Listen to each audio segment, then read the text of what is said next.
மாண்புமிகு மன்னராட்சி முதல்வர் அவர்களே, மாண்புமிகு திரு முத்துவேல் கருணாநிதி ஸ்டாலின் அவர்களே,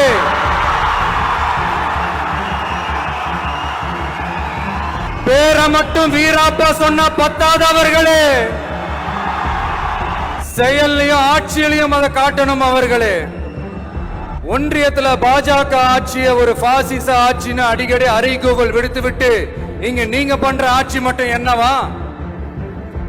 அதுக்கு கொஞ்சம் கூட குறைவில்லாத அதே பாசிச ஆட்சி தானே. ஒரு கட்சி தலைவனா ஜனநாயக முறைப்படி என் கழக தோழர்களையும் என் நாட்டு மக்களையும் பார்க்கறதுக்கோ சந்திக்கிறதுக்கோ தடை போடுறதுக்கு நீங்க யாருங்க?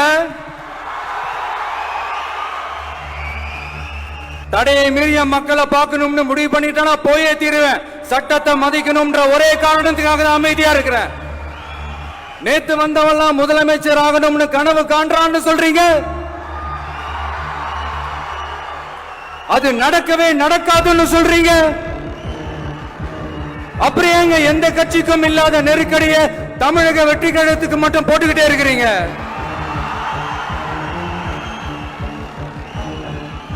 அணை போட்டு ஆத்த வேண்டும்னா தடுக்கலாம், காத்த தடுக்க முடியாது.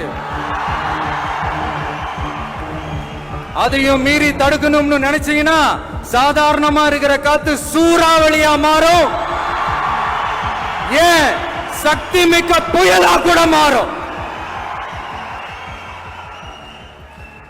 எனது அருமை தமிழக வெற்றி கழக தோழர்களே, நான் மாநாட்டில் ஒரு விஷயத்தை ரொம்ப வலியுறுத்தி சொன்னேன். அதே தான் இங்க நான் திரும்பவும் ரிப்பீட் பண்றேன். இந்த மண் பிளவுவாத சக்திகளுக்கு எதிரான மண், சகோதரத்துவ மண், சமய நல்லிணக்கத்தை பேணும் சமூக நீதிக்கான மண். இதை நம்ம பாதுகாத்தே தீரணும். தமிழ்நாட்டிலிருந்து பல பகுதிகளில் இருந்து வர செய்திகள்லாம் கேட்கும் போது மன உளைச்சலையும் மன வேதனையும் தரதாகவே இருக்கு. சட்டம் ஒழுங்குன்னு ஒண்ணு இருக்கிறதாவே தெரியல. தடையை மீறிய மக்களை பார்க்கணும்னு முடிவு பண்ணிட்டா போயே தீருவேன். சட்டத்தை மதிக்கணும்ன்ற ஒரே காரணத்துக்காக தான் அமைதியா இருக்கிறேன். நேத்து வந்தவெல்லாம் முதலமைச்சர் ஆகணும்னு கனவு காண்றான்னு சொல்றீங்க. அது நடக்கவே நடக்காதுன்னு சொல்றீங்க. அப்படியேங்க எந்த கட்சிக்கும் இல்லாத நெருக்கடியை தமிழக வெற்றி கழகத்துக்கு மட்டும் போட்டுக்கிட்டே இருக்கிறீங்க.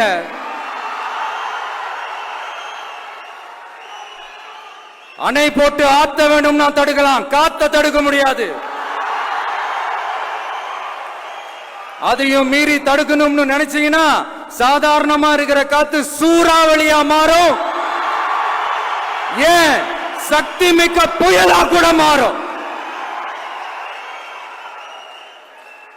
எனது அருமை தமிழக வெற்றி கழக தோழர்களே, நான் மாநாட்டில் ஒரு விஷயத்தை ரொம்ப வலியுறுத்தி சொன்னேன். அதே தான் இங்க நான் திரும்பவும் ரிப்பீட் பண்றேன்.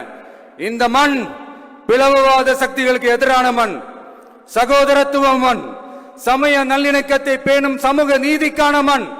இதை நம்ம பாதுகாத்தே தீரணும். தமிழ்நாட்டிலிருந்து பல பகுதிகளில் இருந்து வர செய்திகள்லாம் கேட்கும் போது மன உளைச்சலையும் மன வேதனையும் தரதாகவே இருக்கு. சட்டம் ஒழுங்குன்னு ஒண்ணு இருக்கிறதாவே தெரியல.